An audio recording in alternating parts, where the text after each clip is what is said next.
Hi Ami's ആരേഷ്യോ season 2 first എപ്പിസോഡാണ് explain ചെയ്യാൻ പോണത്. കുറേ പേര് ഓൾറെഡി ഇത് കണ്ടിട്ടുണ്ടാവും, പക്ഷെ കാണാത്തവർ ഒരുപാട് പേരുണ്ട്. അപ്പൊ കാണാത്തവരൊക്കെ കണ്ടോളൂ. പിന്നെ ഇത് സീസൺ 1 പോലെയല്ല, ഫുള്ള് സ്ക്രിപ്റ്റഡ് ആണ്. എന്ത് ചെയ്യണം, എങ്ങനെ ചെയ്യണം, എപ്പോൾ ചെയ്യണം എന്നൊക്കെ ഫുള്ള് ഷെഡ്യൂൾഡ് ആണ്. തുടക്കം തന്നെ കാണിക്കുന്നത് കൂക്കി ജിമിനെ വിളിക്കാൻ പോണതാണ്. ജിമിൻഷി ആകെ ഉറക്കപ്രാന്തിലായിരുന്നു. പെട്ടെന്ന് കൂക്കിന്റെ റൂം കണ്ടപ്പം ആകെ അന്തം വിട്ട്. അതായത് ജിമിൻഷി മുൻകൂട്ടി അറിഞ്ഞിട്ടില്ല ഈ നടക്കണതൊന്നും. അതുകൊണ്ട് തന്നെ ഷർട്ട് ഇടാത്തൊരു ജിമിനെയാണ് നമുക്ക് കാണാൻ പറ്റിയത്. പുറത്തുള്ള സ്റ്റാഫിനൊക്കെ കണ്ട് ജിമിൻഷി ആകെ അന്തം വിട്ട് നാണൊക്കെ വന്നു. പിന്നെ കൂക്കിന്റെ ആ പച്ച ട്രൗസർ കണ്ടാൽ അറിയാം ഇതിന് വേറെ എവിടുന്നോ പൊക്കിക്കൊണ്ടതാണ്. ഇനി എല്ലാരും അങ്ങോട്ട് മാറി, ഞാൻ ഡ്രസ്സൊക്കെ ഇട്ടിട്ട് വരാം. അടക്കല്ലടാ, ഞാൻ അതിന്റെ ഉള്ളിലാ, എന്നാ പോ പുറത്തേക്ക്. പിന്നെ ജിമിൻഷി ഡ്രസ്സൊക്കെ ഇട്ട് വന്നു. ജിമിൻഷിന്റെ അന്തവിടൽ നാണൊന്നും ഇപ്പോഴും മാറിയിട്ടില്ല. നീ എന്താ ഈ മാസ്ക് ഒക്കെ ഇട്ട് മോൺസ്റ്ററിനെ പോലെ ഇരിക്കുന്നത്? നിനക്കറിയോ ജിമിൻഷി, എന്നെ 15 മിനിറ്റ് മുന്നേ ഇവര് പൊക്കിക്കൊണ്ടുവന്നതാ. ഞാൻ ആ ക്ലിനിക്കിൽ കിടന്നുറങ്ങിയിരുന്നു. വല്ലാത്ത ജാതി സർപ്രൈസ് ആയി പോയി. ആക്ച്വലി ഈ ഐഡിയ കൂക്കിന്റെ തന്നെയായിരുന്നു. അപ്പൊ പെട്ടിയും കിടക്കൊക്കെ പെട്ടെന്ന് പാക്ക് ചെയ്തോളൂ, 10 മിനിറ്റ് ഉണ്ട്. ഓ, അത് ഇത്തിരി കൂടി പോയില്ലേ. മിലിറ്ററി യൂണിഫോം ഒക്കെ സോഫയിൽ അങ്ങനെ കിടക്കുന്നുണ്ട്. മിലിറ്ററി ഡിസ്ചാർജ് കഴിഞ്ഞതേ ഉള്ളൂ. പെട്ടെന്നായിരുന്നു ഇതിന്റെ ഷൂട്ട്. വീടൊന്നും വൃത്തിയാക്കിയിട്ടില്ല എന്ന് ജിമിൻഷി ഇടയ്ക്കിടയ്ക്ക് പറയുന്നുണ്ടായിരുന്നു. അങ്ങനെ പാക്കിംഗ് ഒക്കെ കഴിഞ്ഞ് ആ ഒരു വണ്ടി കയറി. ആക്ച്വലി ഞാൻ ലേറ്റ് ആയിട്ടാണ് ഉറങ്ങിയത്. ഒരു 9 മണിക്കായിട്ടുണ്ടാവും. എന്റെ ലാസ്റ്റ് ഓർമ്മ ഫോണിൽ നീ ഉണ്ട്, ബാമുണ്ട്. പിന്നെ ഞാൻ കണ്ടുറക്കുമ്പോ നീ ഇതാ മുമ്പിൽ വന്ന് നിൽക്കണേ. What A sudden surprise. എങ്ങോട്ടാ പോണത്, ഏതാന്നൊന്നും അവർക്ക് അറിയണ്ടായിരുന്നില്ല. ഇൻചാവോൻ എയർപോർട്ടിന്റെ അടുത്തായിട്ടാണ് സ്റ്റേ അറേഞ്ച് ചെയ്തിരിക്കുന്നത്. അങ്ങനെ അവര് അവിടെ എത്തി. ഫുഡൊക്കെ ഓൾറെഡി സെറ്റ് ചെയ്തിട്ടുണ്ടായിരുന്നു. നല്ല വിശപ്പുള്ളതുകൊണ്ട് ആദ്യം തന്നെ അവർ ഫുഡ് കഴിച്ചു. പകുതിയായപ്പോഴാണ് രണ്ടാളും വെള്ളം തെരഞ്ഞു പോണത്. ഫ്രിഡ്ജ് തെരഞ്ഞപ്പോ ക്രൂ മെമ്പേഴ്സ് അവർക്ക് സർപ്രൈസ് കൊടുക്കാൻ വേണ്ടി വെച്ച കേക്ക് കണ്ടു. അങ്ങനെ സർപ്രൈസ് ഹാഫ് ബോയിൽഡ് ആയി. പിന്നെ ഫുഡൊക്കെ കഴിച്ച് എല്ലാം ക്ലീൻ ആക്കി ബാക്കി പരിപാടിയിലേക്ക് കടന്നു. അപ്പൊ അങ്ങനെ തുടങ്ങല്ലേ. ക്രൂ മെമ്പേഴ്സ് അവർക്ക് ഇൻസ്ട്രക്ഷൻസ് ഒക്കെ കൊടുക്കുന്നുണ്ട്. ഇനി നടക്കാൻ പോണ ഓരോ കാര്യങ്ങളും ഓരോ ഗെയിം കളിച്ച് അതിൽ കിട്ടുന്ന സ്കോറിന്റെ അടിസ്ഥാനത്തിലായിരിക്കും നടക്കുക. ആദ്യം തന്നെ ഫ്ലാഗ് ഗെയിമാണ് കളിച്ചത്. അതായത് ഓരോ കൺട്രീന്റെ ഫ്ലാഗ് കാണിക്കും.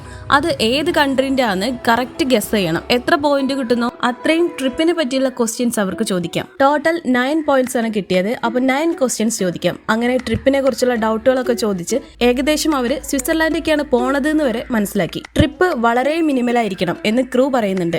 സോ അവരിപ്പോ കൊണ്ടുവന്ന ലഗേജ് ഒന്നും അവർക്ക് കൊണ്ടുപോകാൻ പറ്റില്ല. ക്രൂ മെമ്പേഴ്സ് അവർക്ക് 2 സ്യൂട്ട് കേസ് കൊടുക്കുന്നുണ്ട്. അത് കണ്ടാൽ തന്നെ അറിയാം കുക്കി ജിമിൻഷിയും കൂടി കെട്ടിപ്പെറുക്കി കൊണ്ടുവന്ന് എത്രത്തോളാണെന്ന്. പിന്നെ അവരുടെ പ്രത്യേക അഭ്യർത്ഥന മാനിച്ച് 2 ബാഗും കൂടെ എക്സ്ട്രാ കൊടുക്കുന്നുണ്ട്. ദിസ് ഈസ് നമ്മുടെ ഐക്കോണിക് കുട്ടീനെ തൊട്ടിലിട്ടാട്ടൽ ബൈ കൂക്കിമോൻ. അങ്ങനെ പാക്കിംഗ് ഒക്കെ കഴിഞ്ഞു ഉറങ്ങാൻ പോവാണ്. അതിന്റെ മുന്നേ ജിമിൻഷി മിലിറ്ററിയിൽ ഉണ്ടായിരുന്നപ്പോൾ ഉള്ള ഒരു സ്റ്റോറി പറയുന്നുണ്ട്. അതായത് 5 ദിവസം ജിമിൻഷിക്ക് കുളിക്കാൻ പറ്റിയില്ല. അങ്ങനെ ഒരു ദിവസം എല്ലാരും കൂടെ ഒരു മലയിടുക്കിലെ ഒരു തടാകത്ത് നിന്ന് കുളിക്കായിരുന്നു. പെട്ടെന്ന് മുകളിലേക്ക് നോക്കിയപ്പോൾ കൂക്കി ആ മലേന്റെ മുകളിൽ നിന്ന് മിലിറ്ററി സ്നാക്സ് കഴിച്ചുകൊണ്ടിരിക്കുന്നു. അല്ല, ഈ മുതലിന് കുളി തന്നെയൊന്നുമില്ലേ? ആ സമയത്ത് ജിമിൻഷി വളരെ പാഷനേറ്റ് ആയിട്ട് ഒരച്ച് കുളിക്കുന്നുണ്ടായിരുന്നു. ഈ സീൻ കൂക്കി അവിടെ ഇമിറ്റേറ്റ് ചെയ്ത് കാണിക്കുന്നുണ്ടായിരുന്നു. പിന്നെ അവർ ഹോപ്പേട്ടനെ വിളിക്കുന്നുണ്ട്. നെക്സ്റ്റ് മോർണിംഗ് ഒരു 5-6 ഹോട്ട് മിൽക്കും കുടിച്ച് അവർ നേരെ സ്വിറ്റ്സർലാൻഡിലോട്ട്. ഫ്ലൈറ്റ് കയറിയപ്പോൾ തന്നെ കൂക്കി ഇറങ്ങി. ലാൻഡ് ചെയ്യുന്ന ഒരു 10 മിനിറ്റ് മുമ്പാണ് കൂക്കി എണീറ്റത്. പിന്നെ നല്ല സ്മെൽ ഉണ്ടെന്ന് പറഞ്ഞ് ഏതോ ഒരു ക്രീം വാരി തേച്ച് ഒരച്ചോണ്ടിരിക്കുകയായിരുന്നു. ഫൈനലി സ്വിറ്റ്സർലാൻഡിലെത്തി. പിന്നെ ഒരു വണ്ടി എടുത്ത് റെസ്റ്റോറൻറ്റിലോട്ടാണ് പോയത്. പതിവ് പോലെ തന്നെ കൂക്കിയാണ് വണ്ടി ഓടിച്ചത്. റെസ്റ്റോറൻറ്റിലെത്തി ഫുഡ് കഴിച്ച് പിന്നെ നേരെ സൂപ്പർ മാർക്കറ്റിലേക്ക് പോയി കുറച്ച് വെള്ളം വാങ്ങി.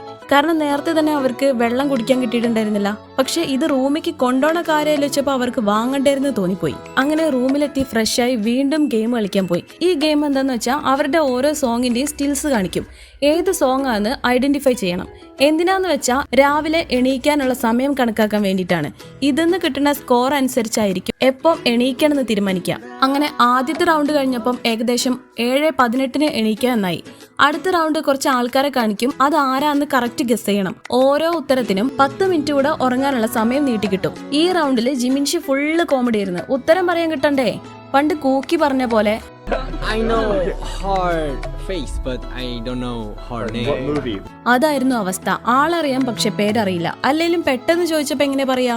അങ്ങനെ അവസാനം 8:12 വരെ ഉറങ്ങാനുള്ള സമയം കിട്ടി. കിട്ടിയതല്ല, പൊരുതി നേടി. അങ്ങനെ രണ്ടും കൂടെ അവിടെ ഉണ്ടായിരുന്ന ഫാനൊക്കെ സെറ്റ് ചെയ്ത് ഉറങ്ങാൻ കിടന്നു. പിറ്റേന്ന് രാവിലെ തന്നെ കറക്റ്റ് 8:12 തന്നെ അലാറം അടിച്ചു. പെട്ടെന്ന് രണ്ടാളും മിലിറ്ററിന്ന് പോന്നിട്ടില്ലെന്ന് വരെ തോന്നിപ്പോയി. പിന്നെ എണീറ്റ് കോഫി കുടിക്കാൻ പോയി. കൂക്കിയാണെ വഴി തെറ്റി പോണൊക്കെ ഉണ്ട്, സ്വാഭാവികം. രണ്ടുപേരും കൂടെ കോഫി കുടിച്ചോണ്ടിരിക്കുന്നവരെയുള്ളൂ ഫസ്റ്റ് എപ്പിസോഡ്. അപ്പൊ ഓക്കെ, സെക്കൻഡ് എപ്പിസോഡിൽ കാണാം.